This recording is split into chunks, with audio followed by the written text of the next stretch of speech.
Not downloading qualities from other people isn't about physicality. It's not about what people look like, and it's not going to change what you look like. The only thing it will change is your confidence. And if you change your confidence, you will naturally, your posture will improve. You might take a little bit more of a care in your appearance, and not in a "I need you to like me" dog type of way. I value myself, and I've got my own back here, cat kind of way.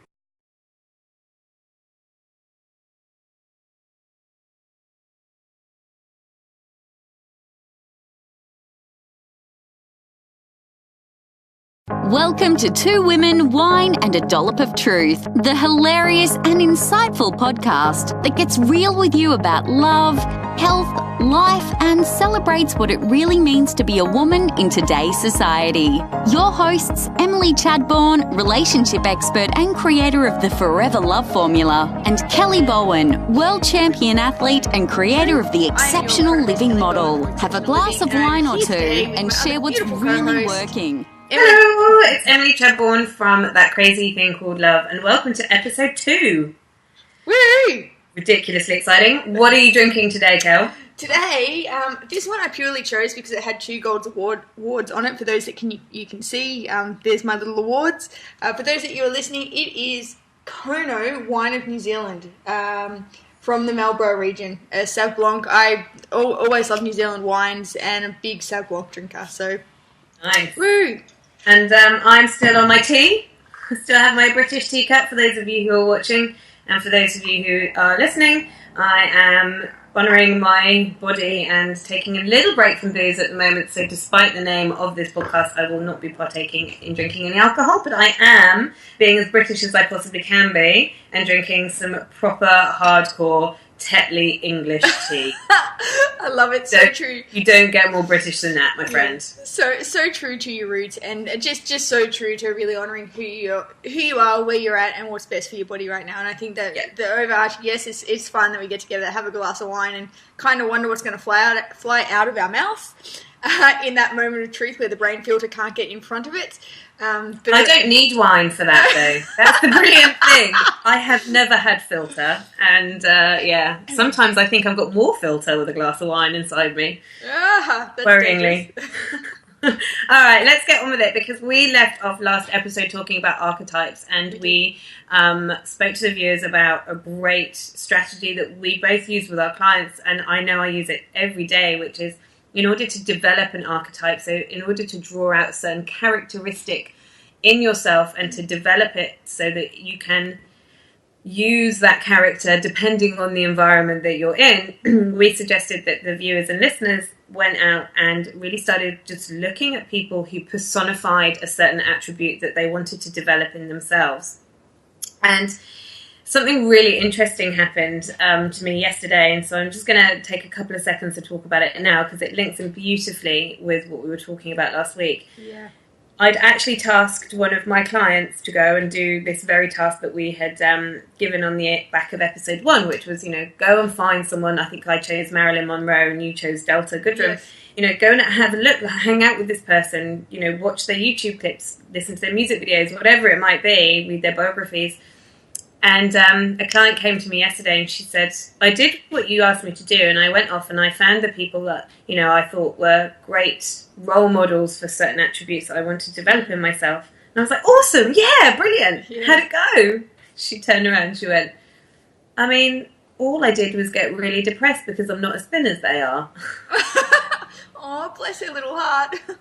So, we unpacked that a little bit. I thought it was really important, and I did ask her, look, is it cool if I talk about this in my podcast series? And obviously I'm not going to speak of her name, but I thought it was really, really interesting that what was meant to be an exercise whereby she went out and found a warrior, where she went out and found a sexy goddess, where she went out and found a really maternal figure, what she was doing was going out and just drawing comparison on her physical being. Yeah. It had nothing to do with who she was on the inside or who these people were on the inside. Now, she happened to choose 3 famous people, which is why the body image thing came up so much for her. Potentially if she'd chosen someone like, I don't know, Anne Frank or someone that she didn't have such a made-up, photoshopped highly toned, highly, team of people to create you to look like this, people around her, that maybe she wouldn't have had this or had this problem. But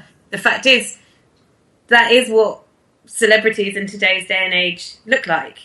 Yeah. They do. They are, they can afford to go to the gym and have a personal trainer and have a personal chef, and their hair is done every week and done on the, seconds before the camera goes off. It's perfectly styled. They're airbrushed. They're photoshopped.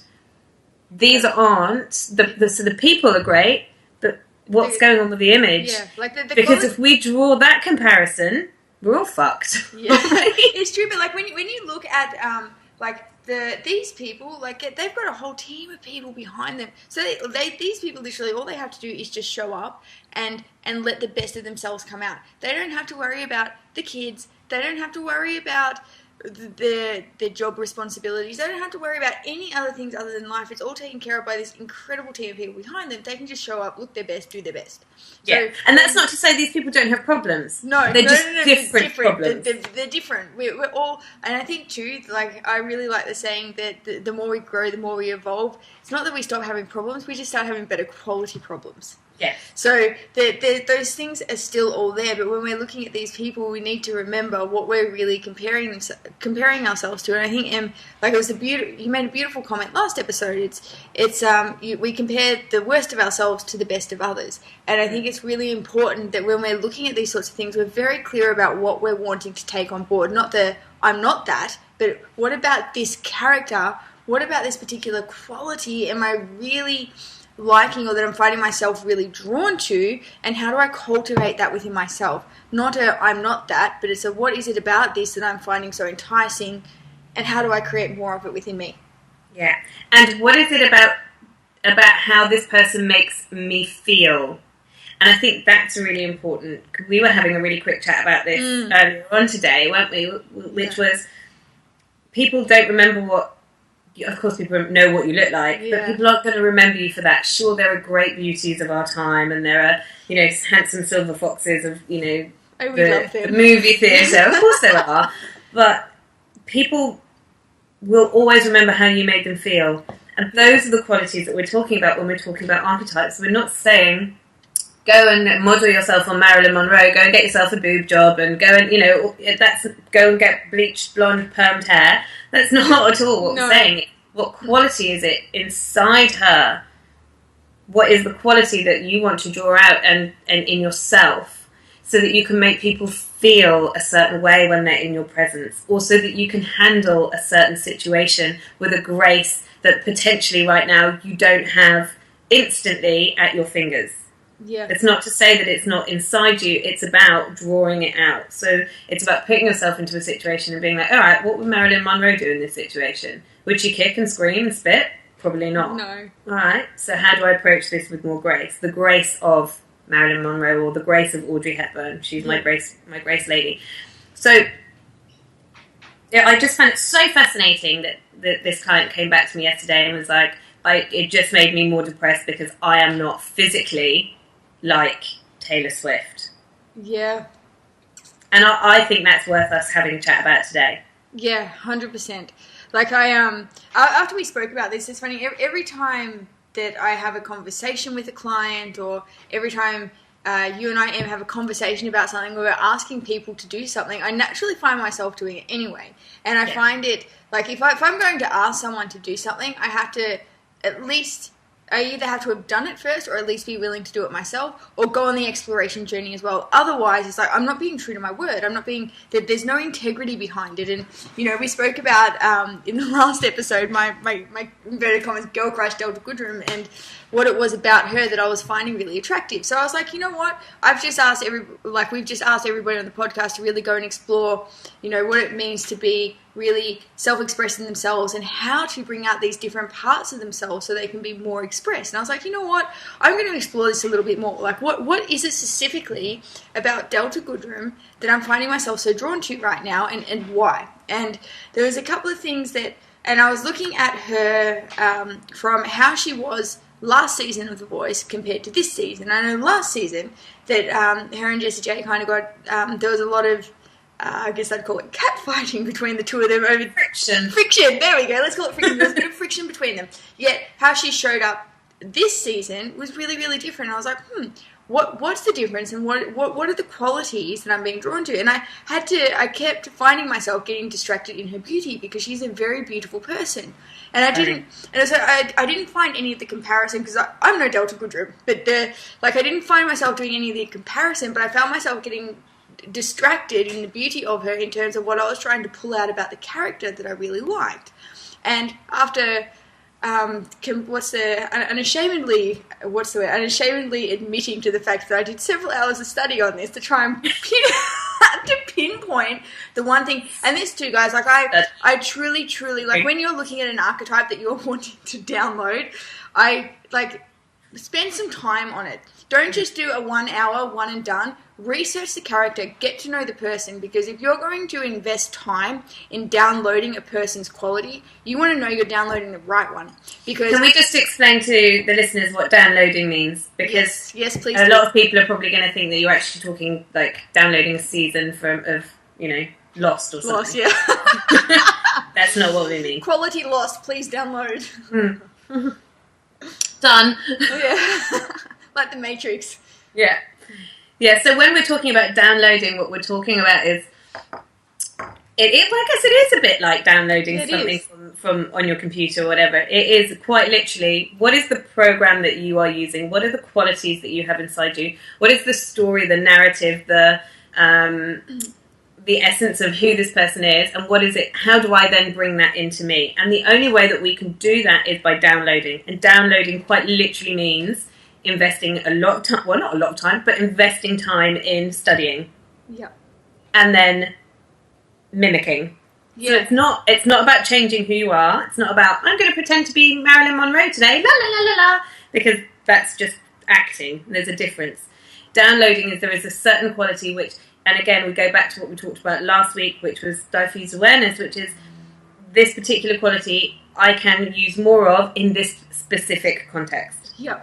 And to get a really good result. And I guess the best way to describe downloading is think about when you're a child. And do you ever find yourself in situations going, oh my God, I'm so my mum right now. Oh my God, I'm being so like my dad right now. It's because as you grow up, between the ages of 0 to 7, these are the most formative ages for you. So if you're you take on so many of your parents' qualities purely because you're learning from them, you're mimicking from them, you're downloading from them these survival characteristics, so that when you go out into the world by yourself, you're able to function and be okay and be independent and not need them. So we're constantly doing this all the time. We do this a lot throughout childhood, but however, we stop doing it when we grow up. Yeah, we stop doing it when we grow up, and we wonder why our lives don't work. Or why they don't change, why nothing changes. Yeah. Because your downloads are the same, you're playing the same video, sorry, welcome back to the 1980s, Emily. So, you're playing the same movie over and over again because you're not downloading anything different. And here's the wonderful thing about downloading is that it's completely natural to us. Yeah. And it's a survival thing. And again, we are, as women, we're very good at it. We're very good at being a little bit more fluid and a bit more malleable depending on the environment around us that we need, that the environment is demanding of us. So it's not a weird thing to do. It's an actually really natural thing to do that we do every single day as a child, and as we grow up, we potentially forget to. But the problem with it, this is where we forget, and this is what really this is what upsets me about the way that the education system's set up. And there are some brilliant teachers out there, and I absolutely acknowledge them, commend them. They are doing an incredible job. But for the actual education system itself, it's set up that goes against all our natural ways of learning. So our natural way of learning is, as we were saying, we mimic, we download certain characteristics, certain qualities for us to survive. And then when we get into school, when we want to use our natural ways of learning and our natural abilities to learn, we're told that's wrong. Don't copy. Do your own work. Eyes to the front. Don't collaborate. And these are all the things that are so counterintuitive to the way we learn. So that when we get into adult life, the whole idea of asking for help is a terrifying thing. because we're like, oh, we're not allowed to do that, and we're taught you're either right or wrong, and it's not the case. It's not about being right or wrong. It's about this thing either gets me the result I want or it doesn't. So it's not a and if it doesn't, who can I look to who is getting the result I want, and how can I copy them? Yeah, and how do I literally download that characteristic, that quality or that trait that's going to have me get that result? And it's the most natural, fastest way of learning on the whole planet. However, we've been taught to reject it, and that's what drives me nuts. So that's why, like, I had so much fun trying to explore this thing about what it is about Delta that I'm so drawn to, and what I'm finding so like such a prized characteristic within her character that I really want to develop more of within myself. And, so how did that end up? Well, what I noticed about her, there was one thing that she every time, so on The Voice, I'm not sure for the listeners that aren't familiar with The Voice, this is a quick overview of how it works. So contestants come in and they get to sing, and there's 4 judges that all have their backs faced to them. And if the judge likes the sound of the person's voice, they hit their buzzer, they turn around, and then if more than one judge turns around, the judges have to pitch the contestant to be on their team. Whichever judge has the best pitch wins the contestant to be part of their team to obviously go into the grand final to win The Voice. Does that make sense? That does make sense. As someone who doesn't watch The Voice, that actually does make sense. Okay, perfect. So what I really noticed about Delta in all of her pitches, there was one consistent theme and one consistent message that I really liked about her, and I think I was connecting with it I stand for the same thing with all of my clients, is that I see the potential within you. I know it's within you, you just don't see it yet. And it's my job to help you unlock that and stand by you until you do. So I was like, that was the first thing that I really liked about her. And again, we're all we're reflections of each other. If you're seeing something in someone else that you like, it's because it exists within you, or that you want to develop it more within you. And if you see something in someone that you don't like, that also exists within you and may need a little bit of attention, a little bit of light shone upon it. Tongue in cheek with another sip of wine on that one. Because I don't know anybody like that. I love everyone all the time. All the time. But so that was one particular thing that I really liked about her. Then there was this other quality that I noticed, and I'm still in my research about this, but I think I put my finger on it, and it's the difference to how she was last season to how she is this season, and it's her natural nature is very kind and giving.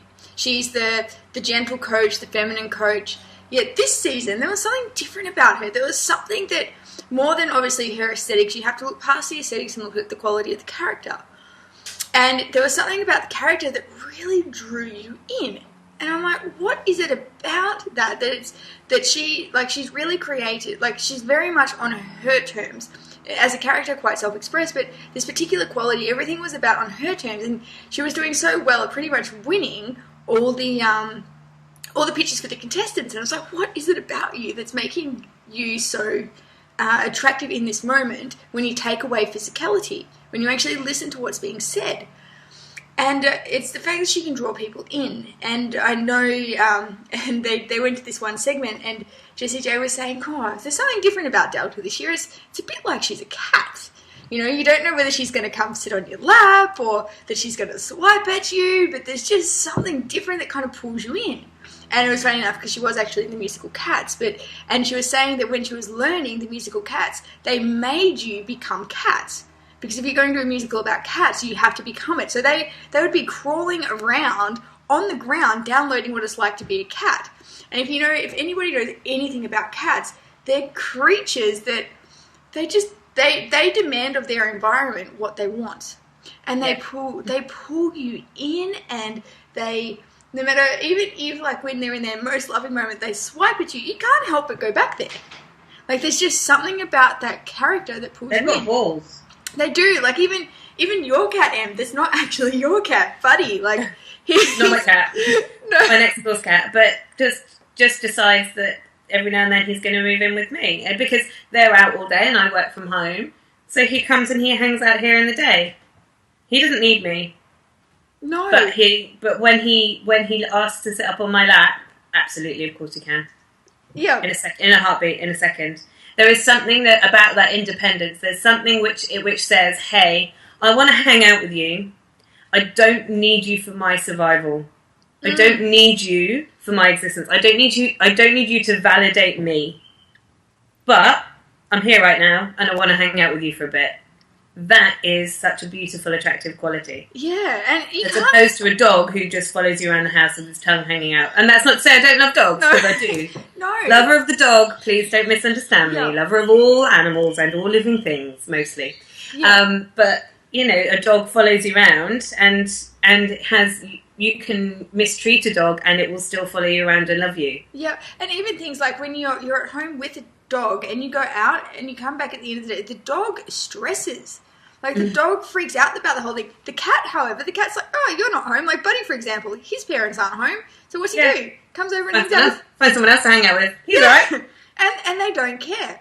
But they're equally as loving anyway. There's so much more freedom in the personality of the cat, whereas the dog's slightly different. And I was like, wow, I never would have put it into animal perspectives, but I guess on a big picture, as humans, we're no different to animals. We still have our primal animal brain, and it runs our life more than we could ever possibly imagine. More than we would like to admit. Yeah, absolutely. And I find, like, my nature being so kind and loving, and I find myself having like quite strong dog characteristics developed within me, that loyal, loving, serving, always there for you. And I'm like, you know what? I think I want a bit more cat. I think like the part, like what I'm finding so attractive about Delta and what she's like nailing is the ability to draw people in, not because of her physical qualities at all, but it's the character, and it's how she's making people feel in the moments. That's like, that regardless of, they're just wanting to be around that kind of a person. And it's different. Like, the dog, you know, is always going to be there, but a cat, you know, the cat's love you have to earn. Yeah, the cat's there you have to earn. And like, I like, because I know sometimes, and again, a wild sweeping generalization, but being a woman with this diffused awareness going on, like always wanting to feel safe and wanting to fit in, often we ask ourselves the question, am I good enough? When really, the question is, are they good enough? Are others good enough? Not am I good enough, it's, are you good enough? Yeah, are you good enough to hang with me, not am I good enough to hang with you? Yep. And that's the cat. That's the cat, hands down. Yeah. The cat never says, am I good enough? The cat's like, are you good enough? I know who I am. Yeah, and it's not about being arrogant, it's not about being egotistical. And I think let's just draw this right back down to where we started, which was the physical aspect of this, because what you've articulated really beautifully is that Delta is, yes, she's absolutely stunningly beautiful. There's no denying that. But that's not what's attractive about her. No. And I think in today's society, as women, we are bombarded by made-up, photoshopped images of what we should be as a woman, on top of all the other things that we should be as a woman. I like the label should. Anytime you should, I remember reading a Louise Hay book, and it was like, stop shooting. It's literally like you're shooting all over yourself. Like, just stop it. Stop shitting all over yourself. Just stop it. Like, anytime you hear the word should, it's a no. Yeah, it's somebody else's demand on you, it's not. Yeah, it's not you. Yeah. Yeah, well said. And I think, you know, overwhelmingly the message that we're trying to get across is that it's not, downloading qualities from other people isn't about physicality. It's not about what people look like, and it's not going to change what you look like. The only thing it will change is your confidence. And if you change your confidence, you will naturally, your posture will improve. You might take a little bit more of a care in your appearance, and not in a I need you to like me dog type of way. I value myself and I've got my own back here cat kind of way. Yeah. And that's not about having big tits and a tiny waist. No. But I can tell, it's not about size, it's not about body shape. I can tell instantly when I look at somebody what is going on inside them. I can tell you instantly whether or not they're in a good place or a bad place, whether they're a happy person or a not happy person, whether they're confident or not confident. And it's got nothing to do with the size of their waistline or the label of the clothes on their back. No. It really does, or the weight. Like, it really doesn't. It just doesn't. I can be around heavier people, and they are dressed They're not necessarily in designer clothing. They can be wearing a dress from bloody Kmart. Yeah. But the dress from Kmart is, well, it's ironed. It's clean. It hugs them in the right places and bags in the right places. Yep. They're standing with their shoulders down and back, like they are in charge of their own being and, you know, commanding their own space. It's not about walking in and being, oh, I am here, look at me, commanding this room, check out my confidence. That's not what it's about. It's a quiet assurance of themselves. They've got washed hair. It's been styled. They've got makeup on. Not a full face of it, not a mask, because that is the other end of the scale. It's, you know, I care about my appearance. And it's not, I care about my appearance for you. It's like a cat washing itself. Yeah. The cat's not washing itself for you. The cat's washing itself for itself. Yeah. And that is what body image is about, in my mind. Yep. And that is a healthy body image. And equally, I see some exceptionally thin people who look like they haven't had a decent meal in months. And they can be wearing, you know, beautiful, gorgeous, tailored, handmade with blind nuns bloody clothing. And they can wear all the makeup and they can have their hair styled in the top salon in the city. And they open their mouth and I think, you have got nothing of substance. You do not have... your confidence is hinging on your appearance. And that's not healthy either. Yeah. But there is a huge middle ground. A massive middle ground where you can just look after yourself and be happy in your own skin because you're happy with who you are. And you're never going to get happy in your own skin unless you're happy with who you are. You can go to the gym every day. You can eat salad for months.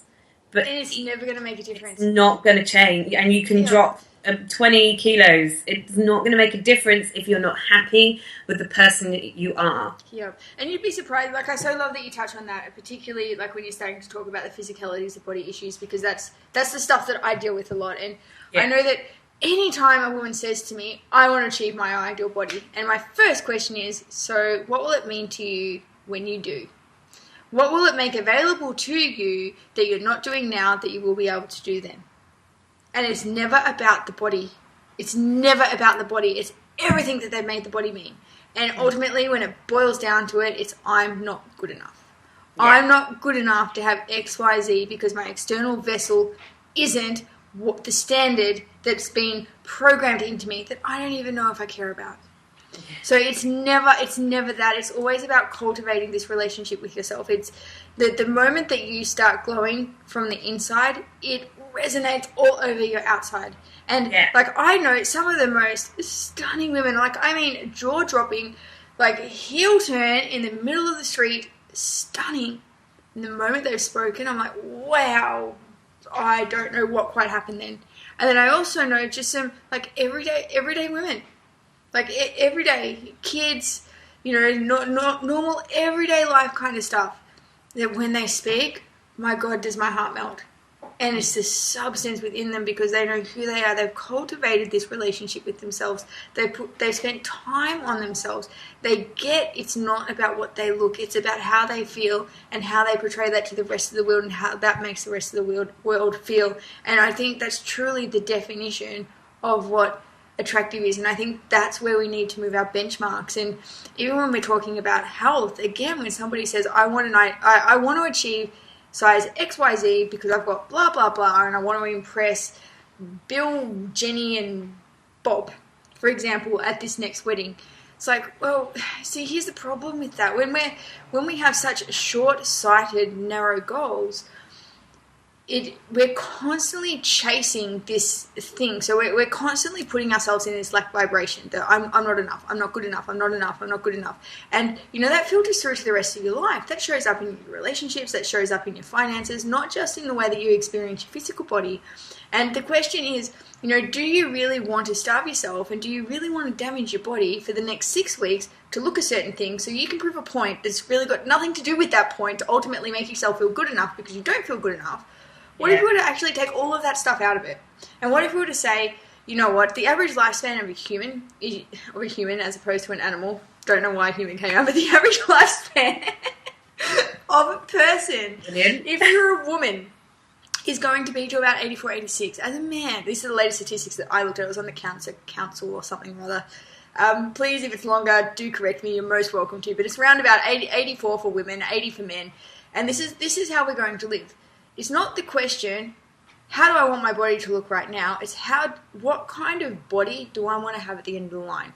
Do I want a body that's breaking down, bleeding, broken, cancer, insert next degenerative disease here, diabetes, all the other stuff that comes with it, because I didn't value my health and value myself enough to take care of my body, that now that I'm looking at this end of the line, and you know what, the truth is, even to get to 80, 82, 84, it's a privilege. Most people don't get there because they don't learn how to take care of themselves, because they get so caught up in this image thing, and they don't invest in themselves. They don't invest in what it really means to be able to have a body that can keep up with you, keep up with all your ideas, keep up with the grandkids, that's going to be there for you at the end of the line.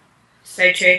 I remember speaking to someone, this was a couple of years ago now, and it really hit home to me.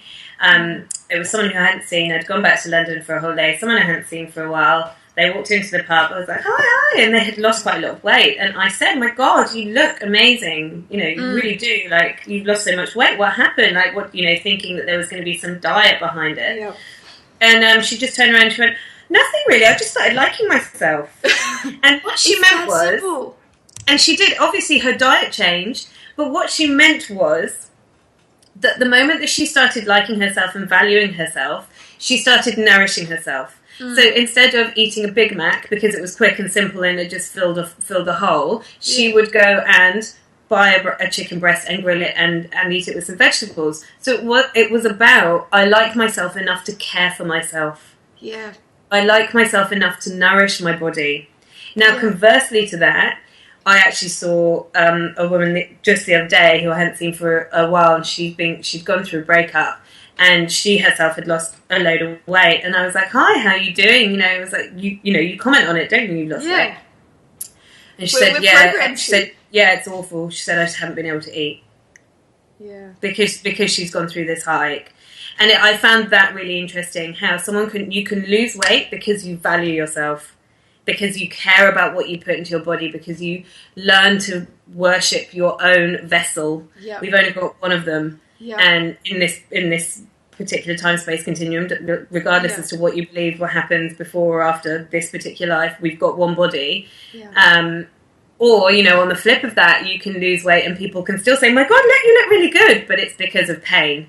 And it's because you're actually hating on yourself. And so I found that comparison really, really interesting, that if you are nourishing your body in a way that demonstrates to the world, I love myself and I am cool with who I am and I'm confident with who I am, you're going to be a really happy person, and people want to be with happy people. They do. They really do. Want to hang out with people that make you feel good, and happy people make you feel good. Yeah.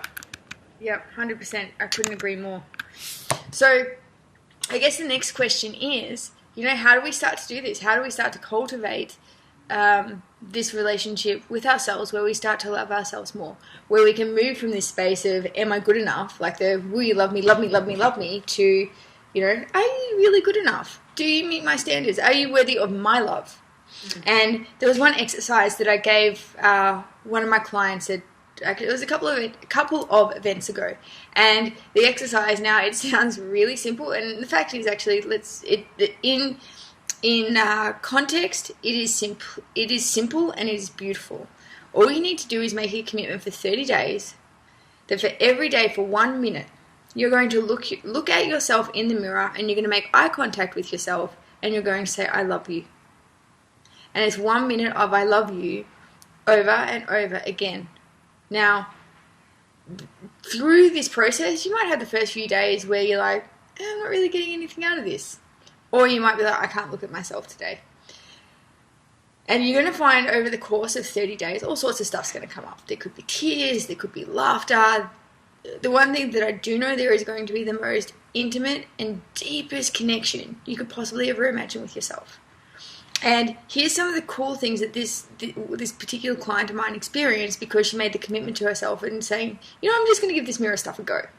And after this 30-day period, actually started within the 30-day period, her self-worth soared so dramatically that she made so many changes in her life. Like, here's some of the cool things that she got. So she's on a salary, and like in terms of work salary, you get a fixed amount every year. There's no changing in that. But there were things like all of a sudden one of her utility providers contacted her and said, hey, you've overpaid us by $500.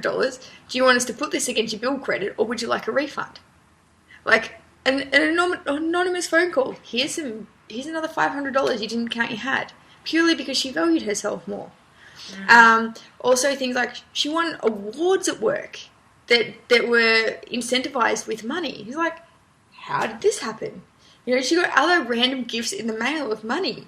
And, you know, I've been around the personal development circuit for a long time, and I'm sure you can relate to this too. You know, how many times do you go to these things and say, when they done this, or well, not when they done, when they did this, another glass of wine, girl. Yeah, but when they did this, XYZ happened. They got anonymous checks in the mail, and I don't know about you, but there's a little monkey in the back of my brain going, yeah, fucking right, they did. Like, yeah, but then, you know, like, seeing it happen, and because one of the particular things with this particular client, money had been an issue, and seeing it flip on its head like that, I was like, wow.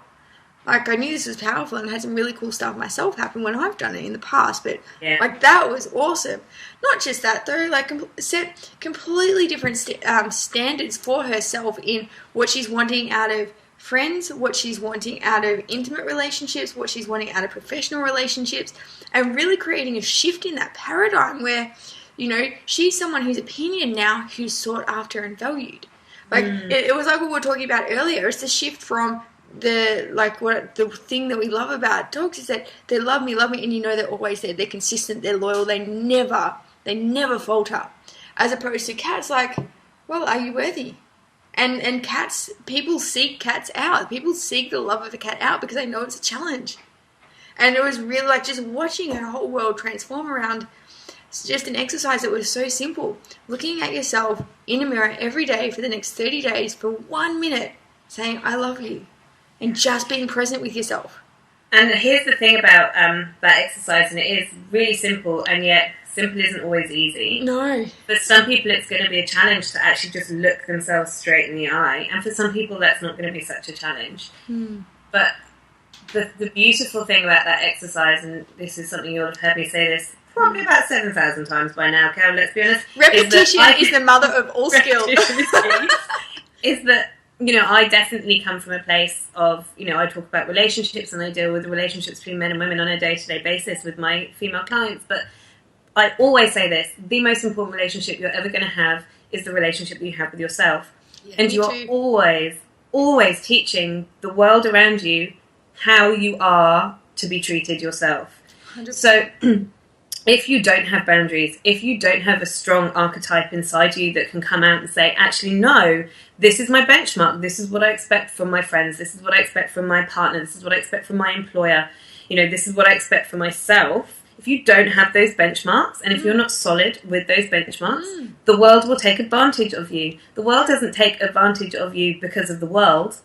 The world is the same for me, for you, for Jackie Kennedy, for Marilyn Monroe, for Audrey Hepburn, for Delta Goodrem. The world is the same. We're different. Yeah. You are always teaching the world what is acceptable and how it can teach you back and how it can treat you back. And if you don't love yourself, you're teaching the world. The world's going to struggle to love you. Yeah. And so it sounds really a bit of a ridiculous exercise, and it sounds a little bit, oh God, do I have to look at myself in the mirror and tell myself I love myself? I get how wanky it sounds, but the effect, the knock-on effect, is huge. Yeah. Not just in how you feel about yourself, but once you start feeling better about yourself, the ripple effect that you will see in the universe around you is going to be massive. It's massive. And even, I didn't say, but I can't believe I forgot to say, being the health coach, the weight on her body started to fall off her. She's like, I realised why I've been holding on to this. Because I hadn't seen myself as worthy.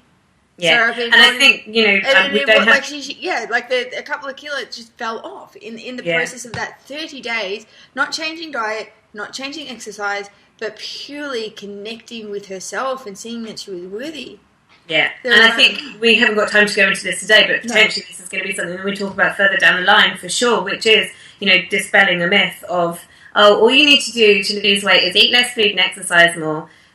I mean, we all bloody know that, so why aren't we all doing it? And the reason is that our body is far more complex than that, and part of letting go of stuff that doesn't serve us anymore is also letting go of excess body weight and body fat and water retention, all that kind of stuff. And you're definitely the expert in that field, Kelly, and it's certainly not my area of expertise, but I've seen it happen. I've experienced it happen myself. When I'm in a happy, good place, my body responds. And when I'm not, my body... And yeah, sure, maybe I eat a couple of extra chocolate bars a week if I'm not feeling so good, and obviously that has something to do with it. But it's not just that. When I'm in a good, happy place, my body feels different. Yeah.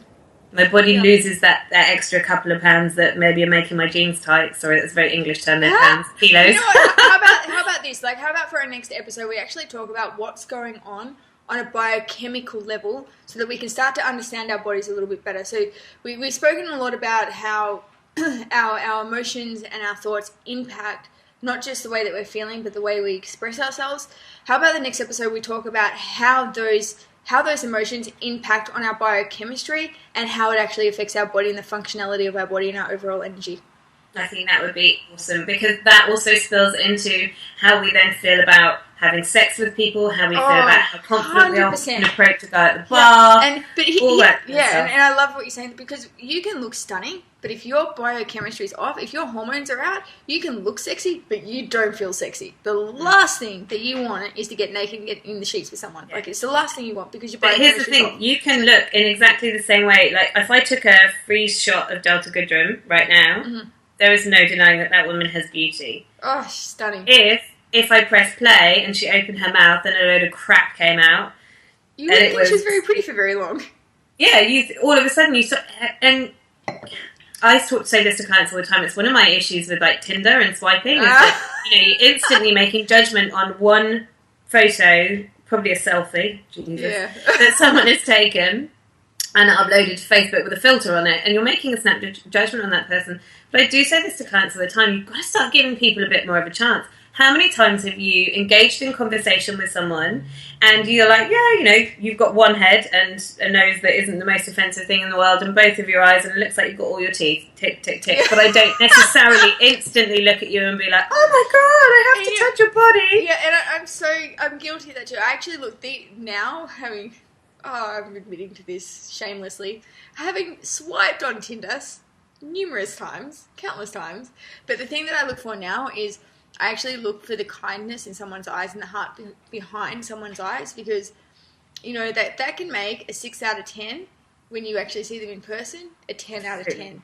It's so true. Like, you're looking at a 2D snapshot of someone as opposed to a 3D experience. But I guess this is a completely different topic. So next we'll talk about, your biochemistry and how it impacts on how you feel. And then I guess after that we've already pre-committed to, let's really talk about what happens on Tinder sometimes. Because I think let's talk about selection and dating, because I think that in itself is absolutely. Awesome. I think the point there was that, you can be absolutely stunningly beautiful, or you could be relatively average looking. But when someone gets to know you and they get to know they feel a certain way in your presence, you can instantly become physically more attractive to somebody else. Yeah, and instantly. Or less attractive if you're not if you're a bit of a dickhead.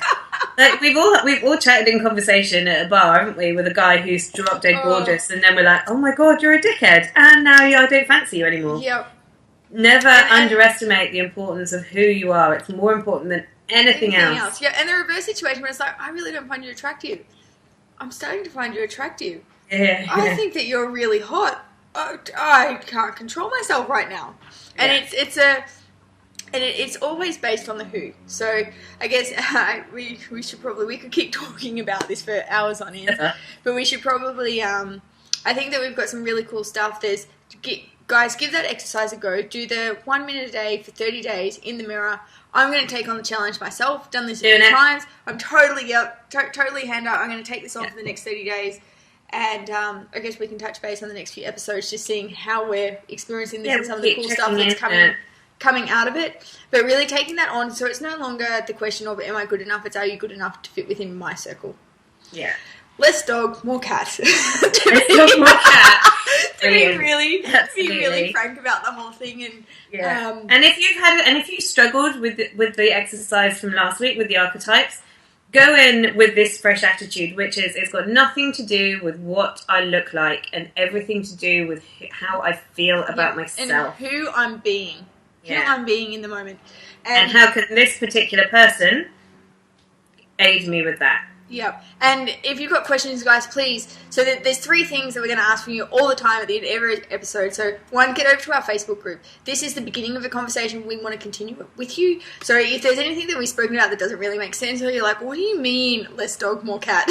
Like, please ask us to explain this. That's hilarious. And say, like, so why exactly am I listening? More dog, less cat? Like, by all means, totally. Just come in. I don't really understand. Yeah, totally. If that metaphor went over your head, feel free to ask. You're probably not alone. Ask. Don't let us get away with any vague demand clarity of us. Like, this is what we're here for. We're here to continue the conversation with you. So please get over to our Facebook group. It is on the it is on the website womenwineandadolopatruth.com. Actually, women wine. Actually, let me try that again. It's womenwineandtruth.com. Brilliant. Anyway, get over to our website. The Facebook group's on there. Connect with it, or otherwise search for me, Kelly Bowen, or search for Emily Chatborn, and you'll be able to find us somewhere through there, or just personally message us. Get into the group. Ask us questions. Secondly, please rate us on iTunes. Download us. And thirdly, actually comment, and then thirdly, share with your friends. If you've got girlfriends that you think would really receive value from this, and if you have, please share it with them. We really want to create a movement of women for women, not the wanky feminine movements kind of thing, because that is so not Em and I. The reason why we're doing this is because we want to create a collaboration of women that want to feel complete and whole, so that when we partner with men, we magnify the experience together. Not 2 halves making a whole. We're 2 complete wholes creating something exceptional. Yeah, absolutely. That's completely nailed on the head. It's about how can we work with men, not we need to work as women. No. It's not that at all. No. Please don't misunderstand us. There are different groups for that. Please, let's enhance our experience here. Let's be the best versions of ourselves. Let's be our best versions of ourselves, so we can bring out the best in others. For sure. As always, it's been an absolute pleasure, and I am going to go and refresh my teapot, and I saw that your bottle of wine was relatively empty at the beginning of this podcast, to be honest, Kel, so pretty sure it's done now. Brilliant. And thanks ever so much for listening and watching, and we'll catch you on the Facebook page. We'll see you, and see you on the next episode. Bye. Bye.